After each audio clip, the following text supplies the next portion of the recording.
Et ben voilà, c'est parti. Alors, on est sur le circuit du Mans. J'ai jamais mis les pieds ici. Et en plus, il y a un petit peu de soleil, ce qui apparemment est assez rare dans la région. Et je suis ici pour une seule chose, essayer la petite griffée, là, la nouvelle 508 PSE, Peugeot Sport Engine World. Une belle gueule devant. Ça rappelle un peu la Calandre, la 308R hybride. Ouais, ils ne se sont pas ratés au niveau design. Bon, comme vous le voyez, bah, c'est hybride. Hein. On a un break et ici la berline. Alors, qu'est-ce qu'il y a là-dessous? On a un petit 4 cylindres de 200 chevaux, on a 2 moteurs électriques, mais au total, on n'aura jamais plus de 360 chevaux et 520 Nm de couple. Bon, c'est la plus puissante des Peugeot. La 308R hybride faisait 500 chevaux, c'était quand même un objet un peu plus violent que ça. Voilà, donc la plus grosse problématique avec ce genre de voiture dans lesquelles il faut 3 moteurs pour la faire avancer, c'est qu'il y a du poids, et là ça fait 1850 kg. Donc l'idée de la balade du jour avec cette 508 PSE, c'est de voir si ça reste sportif. Bon, premier élément, en arrivant, Jean-Philippe Delair, qui s'est occupé du projet, a dit c'est quand même plus GT que sport. Hein. Ça veut dire ce que ça veut dire. Alors, qu'est-ce qu'on voit ici? On a des petites ailettes. Alors, je ne sais pas si ça fait too much ou pas too much. Après, il y a des gens qui achètent des voitures simplement sur l'esthétique. Et là, j'avoue que ça ne va pas les rebuter parce que franchement, ça a une bonne tête. Et l'intérieur, c'est pas mal non plus. Ah, c'est même très joli. Bon. Ah, pour le coup, Peugeot, c'est toujours joli. Les touches piano, le petit volant. Oh, ça commence à être gérable ce petit volant. Tableau de bord en haut. Un peu de bois. Ça a un peu de gueule tout ça. Enfin, un gars qui aime les Audi, il ne sera pas non plus dépaysé ou dégoûté par une Peugeot. Hein. Donc là, ça a démarré. On a les modes ici, comment ça marche? On n'a pas de bouton ESP, j'ai l'impression. C'est quoi ça? Je sais pas. Ah, voiture. Qu'est-ce qu'on a de beau? Fonction anti-patinage, off, on, off. Ah, mais je pense pas que ça soit l'ESP. Non, je vois pas de bouton ESP. C'est pas possible. Une Peugeot Sport sans ESP. Oh, c'est un truc de ligne. Je viens. Non, il n'y a pas de bouton non plus. Off, ça c'est les lignes aussi. L'essence.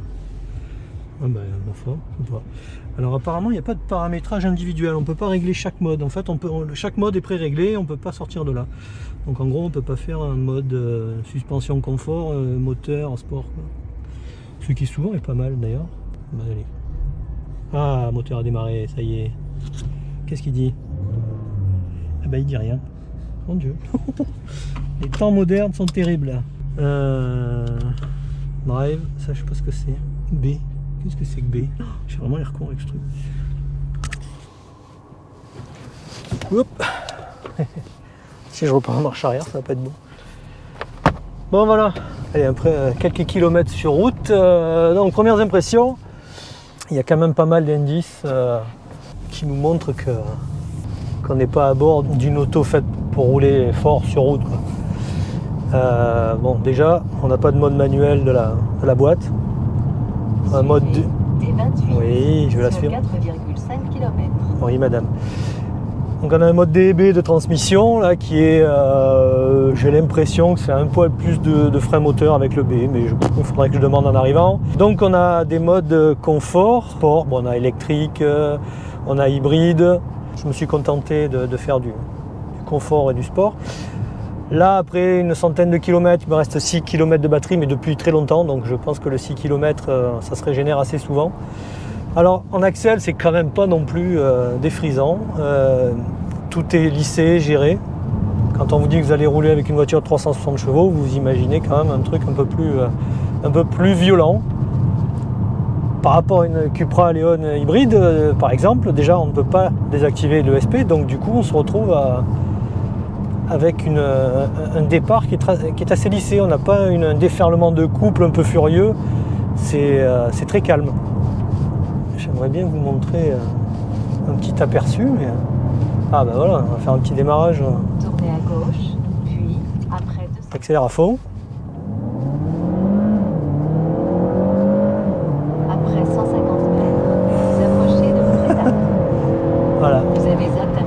fulgurant.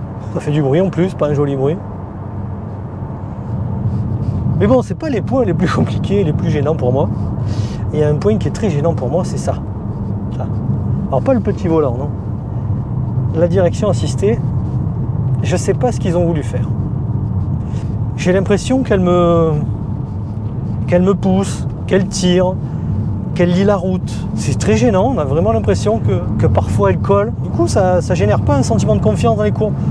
Alors, c'est dommage parce que en châssis, elle est, à mon avis, très très très haut niveau. On est vraiment sur du très bon Peugeot Sport là. Pour rouler simplement un peu vite, ça suffit. Hein. Et celui qui voudra s'amuser, s'amusera pas. C'est bien dommage. Voilà, nous arrivons au village de Les Maisons Rouges et les maisons ne sont pas rouges. Alors, il y a des jaunes. Ah, il y a des volets rouges. Pourquoi ça s'appelle les Maisons Rouges?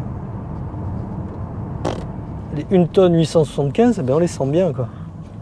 Enfin, on les sent bien, ça part pas. On a du Michelin Pilote Sport 4S. C'est quand même du super pneu. Bah heureusement, hein, parce que si vous y mettez du pneu éco. Bon mais voilà, c'est une auto. Traversez le rond-point, deuxième sortie. Sportive moderne, 67 100 €. Pas de malus, c'est ça l'intérêt. Vous prenez une M340 iX Drive qui fait 374 chevaux. Elle est moins chère, mais il faut rajouter 3500 € de malus, donc au final elle est plus chère. Non, au final il n'y a pas grand chose en face de... Ah, c'est vraiment le fait d'avoir une auto type sport. On a un siège qui est super confort, on peut faire des kilomètres avec. En amortissement, franchement, en confort, on est bien. Pour le coup, Peugeot, ils savent faire, et là, ils savent toujours faire. C'est un objet valorisant. Intérieurement, extérieurement. Il n'y a juste que pour les 0,1% de la population qui iront chercher le dynamisme que l'on pouvait attendre d'un Peugeot Sport quand on se rappelle les RCZ-R, la 308 GTI by Peugeot Sport. Voilà, on avait des autos vachement remuantes, avec des trains avant géniaux, des directions bien foutues. Bon, bah là, c'est pas encore le cas. Ils feront peut-être quelque chose de mieux après. Une 508 PSE by Peugeot Sport. Non, ça peut pas marcher. Une 508 R PSE. Oh, pourquoi pas. Enfin, en tout cas, il y a la place. Hein. S'ils veulent se défouler, ils peuvent. Bon, mais maintenant, reste à voir sur le circuit ce qu'elle vaut à la limite. Ce qu'on n'a pas pu faire là sur la route, fatalement.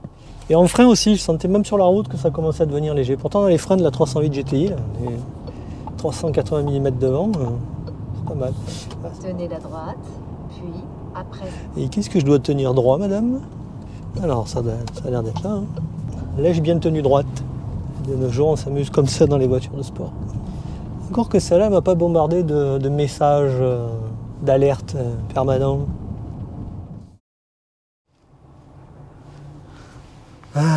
Je suis en mode sport.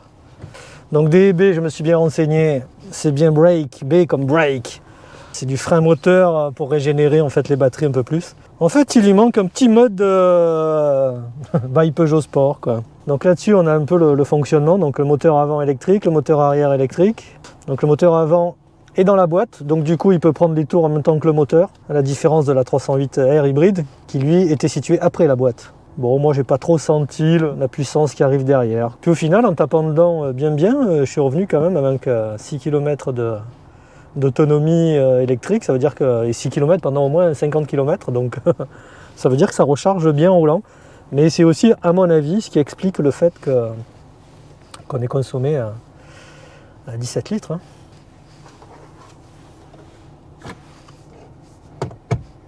Et si je le lève complètement, il me manque le bas du compteur. Quand même. Mais bon, je suis un pin, ça. 1m71, le mec qui fait 1m75, il voit.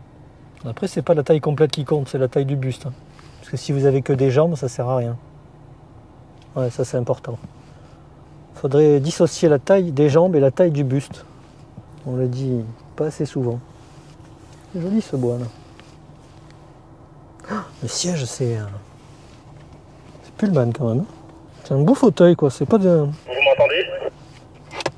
Bah moi oui.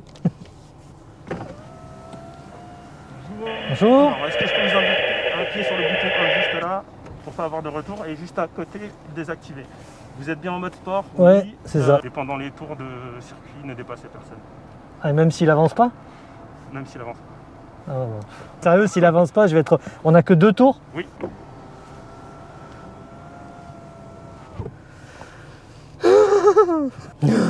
Sans qu'on va être frustré. Donc on respecte pendant à peu près 300 mètres. Putain, il y a la moitié des virages en moins. Super. Ah, vas-y, non. Je vous laisse aller jusqu'au starter pour commencer votre session. Putain, le monsieur, il parle dans les haut-parleurs de la voiture. Et c'est parti. Bon, les palettes, elles servent à rien.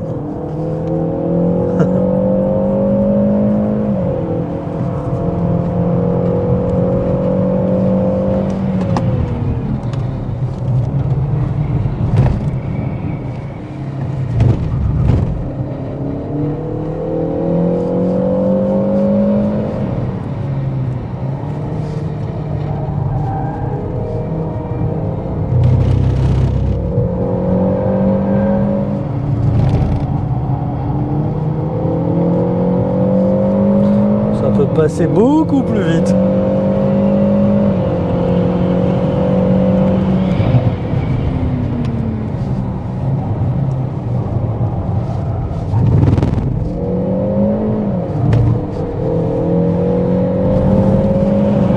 Ah, on va taper les freins, hein. Et voilà. Donc on évite les dépassements.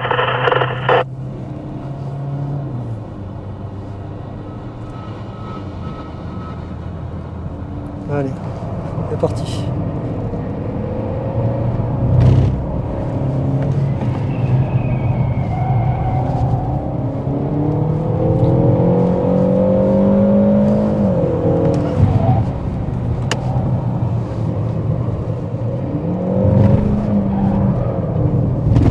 Oh la vache. Une inertie de fou.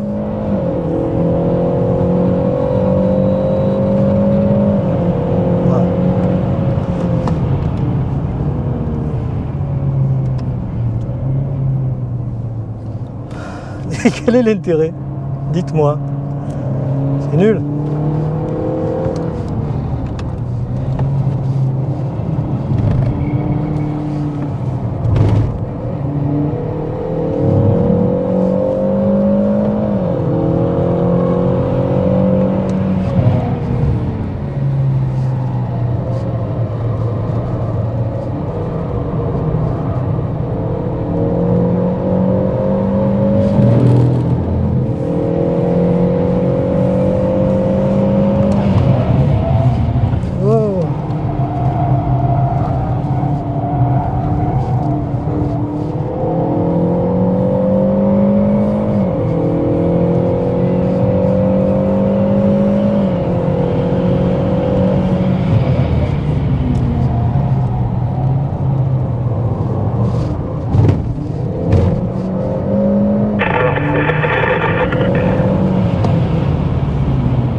C'est triste.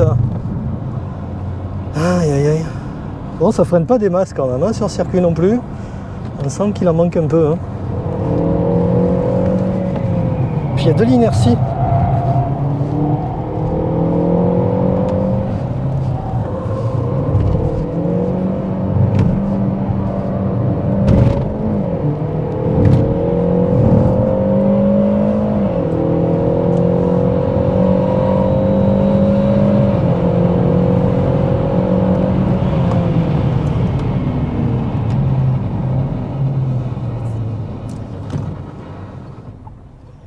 Bon, mais je vous le dis, ça sert à rien.